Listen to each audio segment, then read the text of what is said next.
खबरों में आगे बढ़ेंगे। रामनगर में कोसी नदी में उपखनिज भरान को लेकर बड़ा विवाद सामने आया है। आपको बता दें, बाहर से आए सैकड़ों मजदूरों ने आरोप लगाया है कि नदी में अवैध रूप से बैककैरा और अन्य भारी मशीनें चलाई जा रही है, जिससे उनका पारंपरिक मैनुअल रोजगार पूरी तरह से छिन गया है।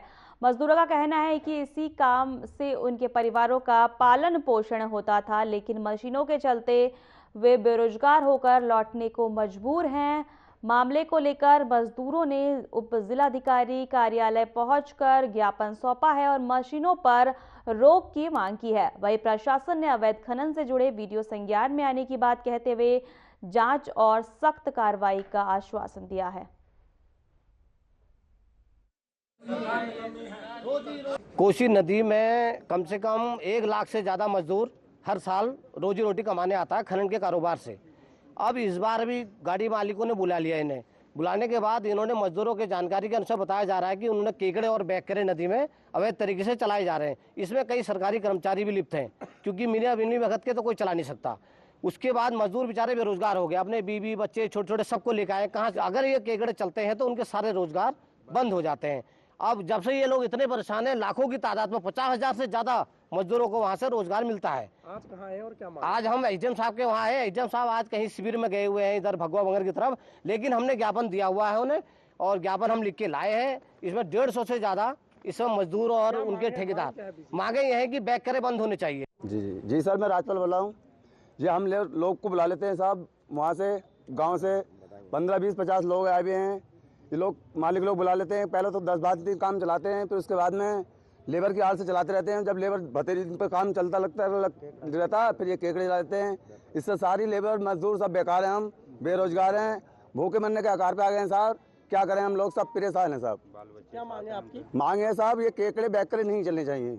ये सील कर दो सब्जी पूरी, ये सीज कर दो या नदी बंद कर दो या फिर इन्हें चलाओ फिर लेबर। और ज्ञापन अभी मेरे पास पहुंचा नहीं, हम लोग कैंप पे थे, लेकिन मेरे पास आज मॉर्निंग में किसी ने बताया था कि यहाँ पर एक वीडियो मुझे वायरल हुआ है जिसमें बैककैरे वहाँ पर चल रहे हैं करके, और कुछ वाहन जो ट्रैक्टर टाइप के वाहन जो कि उसमें कुछ मॉडिफाइड करके वहाँ से कुछ काम किए जा रहे हैं। तो मैंने अभी इसके बारे में जो डीएलएम हैं उनको बता दिया है और आरएम साहब को बता भी दिया है, कार्रवाई करने के लिए कहा भी है।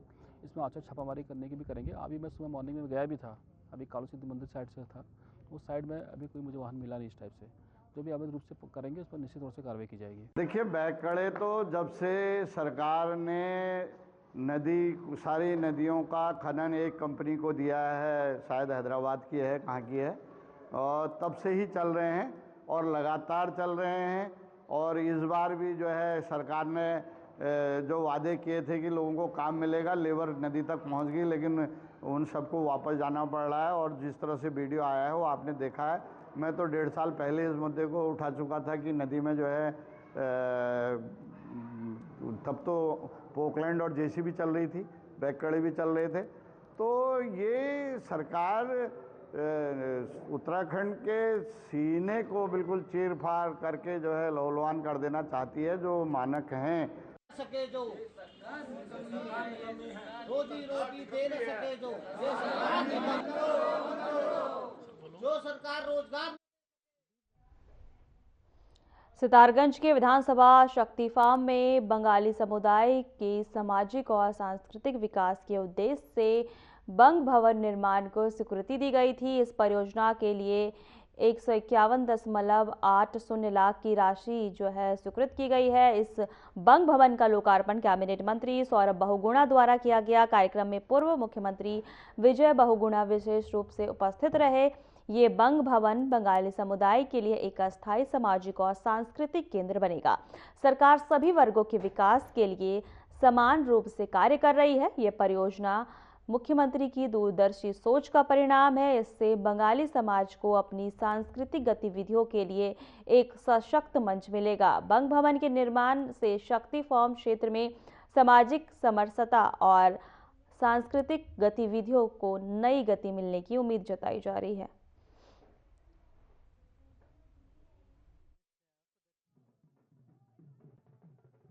की जो आकांक्षाएं थी तो भारतीय जनता पार्टी की सरकार और पार्टी ने पूरी करी है। मैं धन्यवाद दूंगा मुख्यमंत्री को और बधाई दूंगा विधायक सौरभ को, जिन्होंने कि इतना अच्छा यहाँ भवन बनाया। मेरे ख्याल से उत्तराखंड में घूमे तो शायद ही ऐसा भवन मिलेगा जो किसी निजी लोगों को दिया गया। मुझे आशा है कि यहाँ के लोगों की इससे सेवा भी होगी, उनकी आवश्यकताएं पूरी होंगी और 9 वर्ष की भेंट है ये। केवल सितारगंज में पूरा उत्तराखंड का देश हमारा मोदी जी के हाथों में सुरक्षित है, विकास के रास्ते पे अग्रसर है।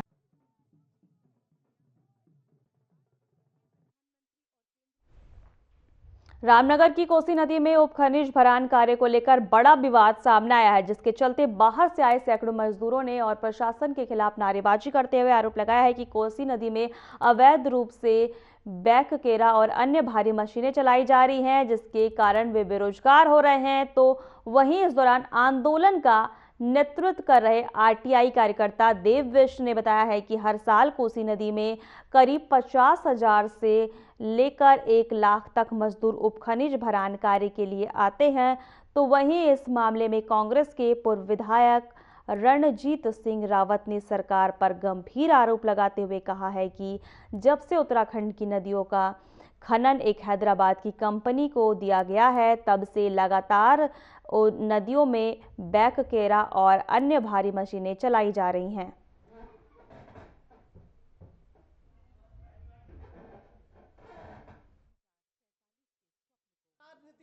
ये हम लोग को बुला लेते हैं साहब, वहाँ से गांव से 15, 20, 50 लोग आए हुए हैं। ये लोग मालिक लोग बुला लेते हैं, पहले तो 10 बार काम चलाते हैं, फिर उसके बाद में लेबर की हाल से चलाते रहते हैं। जब लेबर भतेरी पे काम चलता रहता है, फिर ये केकड़े चला देते हैं। इससे सारी लेबर मजदूर सब बेकार हैं, हम बेरोजगार हैं, भूखे मरने के आकार पे आ गए हैं साहब। क्या करें, हम लोग सब परेशान हैं सर। मेरा नाम देव बिष्ट है, मैं रामनगर छोई नाथूपुर का निवासी हूँ। मैं एक आरटीआई कार्यकर्ता भी हूँ। कोसी नदी में कम से कम 1 लाख से ज़्यादा मजदूर हर साल रोजी रोटी कमाने आता है खनन के कारोबार से। अब इस बार भी गाड़ी मालिकों ने बुला लिया इन्हें। बुलाने के बाद इन्होंने मजदूरों के जानकारी के अनुसार बताया जा रहा है कि उन्होंने केकड़े और बैककेरे नदी में अवैध तरीके से चलाए जा रहे हैं। इसमें कई सरकारी कर्मचारी भी लिप्त हैं, क्योंकि मिनी वक्त के तो कोई चला नहीं सकता। उसके बाद मजदूर बेचारे बेरोजगार हो गए, अपने बीवी बच्चे छोटे छोटे सबको लेकर आए। कहाँ अगर ये केकड़े चलते हैं तो उनके सारे रोजगार बंद हो जाते हैं। देखिए, बैकड़े तो जब से सरकार ने सारी नदियों का खनन एक कंपनी को दिया है, शायद हैदराबाद की है, कहाँ की है, और तब से ही चल रहे हैं और लगातार चल रहे हैं। और इस बार भी जो है सरकार ने जो वादे किए थे कि लोगों को काम मिलेगा, लेबर नदी तक पहुंच गई, लेकिन उन सबको वापस जाना पड़ रहा है। और जिस तरह से वीडियो आया है वो आपने देखा है। मैं तो 1.5 साल पहले इस मुद्दे को उठा चुका था कि नदी में जो है, तब तो पोकलैंड और जेसीबी चल रही थी, बैककड़े भी चल रहे थे।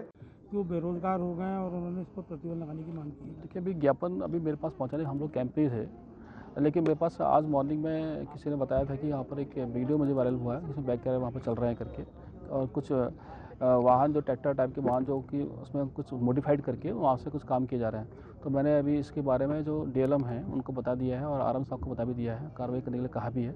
इसमें अच्छा छापामारी करने की भी करेंगे। अभी मैं सुबह मॉर्निंग में गया भी था, अभी कालू सिद्धि मंदिर साइड से था।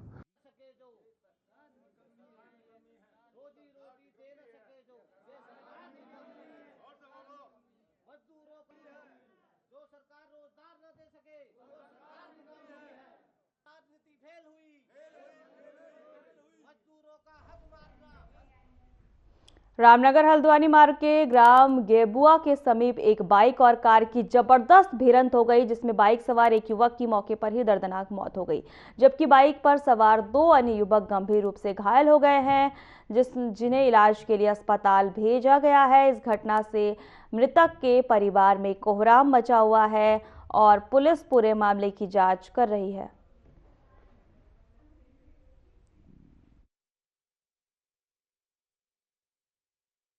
मेरा नाम पीयूष जोशी है, मैं गैबुआ में रहता हूँ, गैबुआ के डोल पे। सर, इसमें ऐसा हुआ कि गैबुआ डोल में मैं रहता हूँ। मैं चौराहे पे आया था कुछ सामान लेने के लिए, तो वहाँ पे मैंने देखा कि एक कार से क्या बोलते हैं कार आ रही थी आपका हल्द्वानी से रामनगर को, और ये भी शायद क्या बोलते हैं रामनगर से छोई से हल्द्वानी की तरफ को जा रहे थे। तो इनका क्या हुआ कि क्या बोलते हैं कार के साइड में एक्सीडेंट हो गया। तो जब कार ठुकी तो हमने ये देखा कि कार तो ठुकी हुई है, लेकिन ये लोग काफ़ी दूर जाके छटके थे। हमें पहले 5 मिनट तक तो पता नहीं चला कि ये कहाँ छटके हुए हैं करके। फिर जैसे ही क्या बोलते हैं हमने इधर उधर देखा तो हमें वहाँ पर पता चला कि 3 लोग का एक्सीडेंट हुआ है। ये 3 लोग आ रहे थे। सर, उसके बाद क्या हुआ, हमने एम्बुलेंस में फ़ोन किया तो एम्बुलेंस कहीं अवेलेबल नहीं थी। तो उसके बाद फिर हमने लोकल में हमारे भाई हैं, क्या बोलते हैं, उपाध्याय जी, तो इनका टेम्पो करा के 2 टेम्पो में हम इनको रामदत्त हॉस्पिटल रामनगर लेके आए। हाँ सर, जो इसमें जो वाहन चालक था उसकी डेथ हो गई है। एक्सीडेंट की हिस्ट्री दी है इन्होंने। 3 लड़के थे, एक राकेश, सचिन और सनी। जो राकेश है वो तो ब्रॉड डेड आया हमारे पास, मृतक आया है मरीज़। 2 हैं, उनके थोड़ी गंभीर चोटें हैं, इस वजह से इनको आगे रेफ़र किया है हल्द्वानी के लिए।